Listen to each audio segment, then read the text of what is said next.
Now, in section 3, the Go Deep section, Paul was asking the Corinthians to open their hearts to him.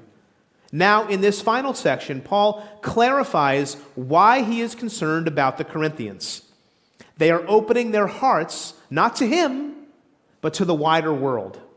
They are falling in love with false gods.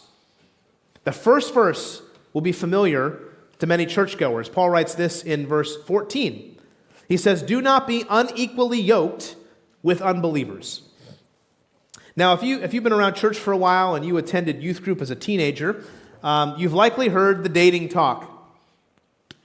And this verse is probably familiar. What was the application? Don't date non-Christians, right? Don't be unequally yoked. And certainly don't marry non-Christians if you're a Christian. Now, while there's truth to that application, and we'll talk about that, I don't think that's Paul's primary reason in this section for writing this. The word yoked is kind of a funny word, but he's not talking about eggs. I don't want runny yolks. The yoke's on you, and he's not talking about that. The term literally means to be other yoked. It's an agrarian term for cattle. The word referred to the practice of yoking to a plow two unequal animals, like an ox and a donkey, or a horse and whatever that thing is.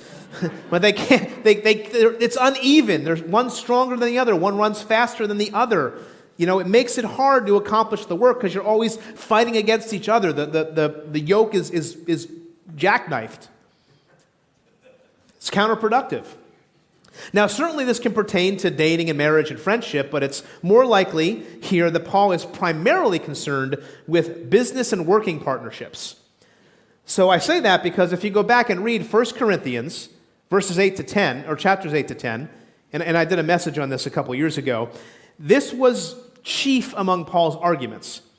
Now, what he was saying is that the Corinthians, in that section, were told to avoid meat sacrificed to idols because it impacted their worship of Jesus.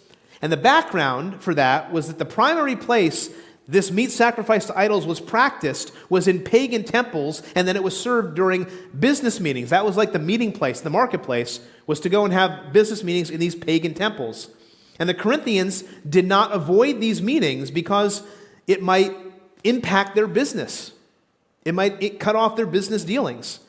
And what they did was they gave in to cultural pressure, and their walk with the Lord was impacted. And I think, again, this is the chief concern that Paul's bringing up in chapter 6, verse 1 of 2 Corinthians. He was concerned the Corinthians were going to walk away from the faith because the money was good on the other side.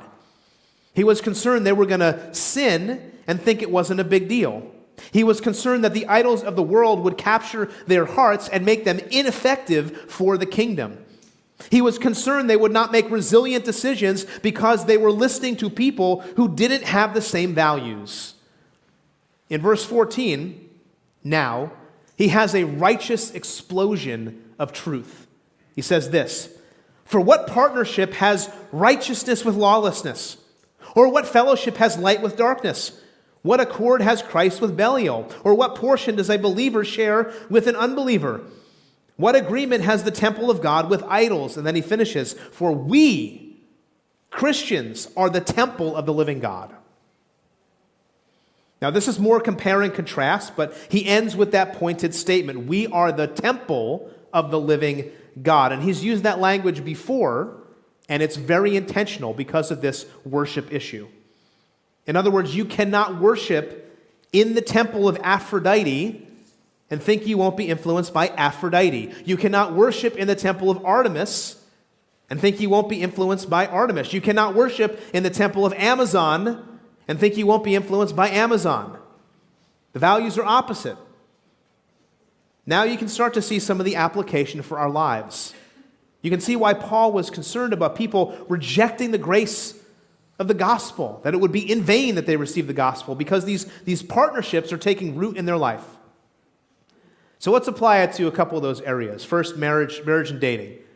It's the perfect example. Now you might ask yourself, well, why would somebody do this? And maybe, if you're a Christian, you marry a non-Christian because you're settling out of insecurity. Maybe you become emotionally entangled too quickly. When this happens, I always see the Christian struggle. How many of you would be willing to admit that your partner influences you, for good or for bad? Whom you marry is one of the most important decisions you will make. And you cannot have sexual union with somebody without having it impact you emotionally. Go back and read 1 Kings, right? Read about Solomon. This was his downfall. He was told, don't intermarry with foreign women who worship different gods. And then he had all these foreign wives and these concubines. And what happened? His heart turned from the Lord. So if you date or marry a non-Christian, yes, that will impact your spiritual life because your allegiance is going to be torn between God and the world. Friendships. Well, to a lesser extent, this impacts friendships. And teenagers, I would just tell you, this is why your parents are often concerned about your friends, because they will influence you. Right? Whom you follow on social media will influence you. Right? If your closest friends or the people you follow are not Christians, well, your decisions are probably not going to be totally biblical because they're influenced by people who don't know the Bible. And those decisions now might not be resilient. And then finally, business, as I mentioned. And this is one we don't speak about a whole lot, but I would argue again that this is probably the primary thing in Paul's mind. I know a number of people over the years, as I've counseled and talked with folks that have been put in these ethical dilemmas at their jobs because their boss or their company was engaged in some kind of shady behavior. And because those people were not Christians, well, they didn't seem to care. They didn't necessarily care about the ethics. Why? Because, well, it was going to make us more money or whatever. And money and cultural influence are at the center of this problem right here. It was a big problem in both 1st and 2nd Corinthians that Paul was seeing Christians walk away from the gospel or being ineffective for the gospel because they did not stay true. If they stayed true, it would cause them to lose money and influence in the wider society. So that doesn't necessarily mean you got to go quit your job, but it does mean that you need to pray about who you go into business with, who you work for. If that company does not align with your values, it might give you pause, or you might need to count the cost. It's complex, but you need to do it through prayer. Will that partnership influence you away from the gospel? Will it cause you to be ineffective for the gospel? Will it cause you to receive the grace of God in vain?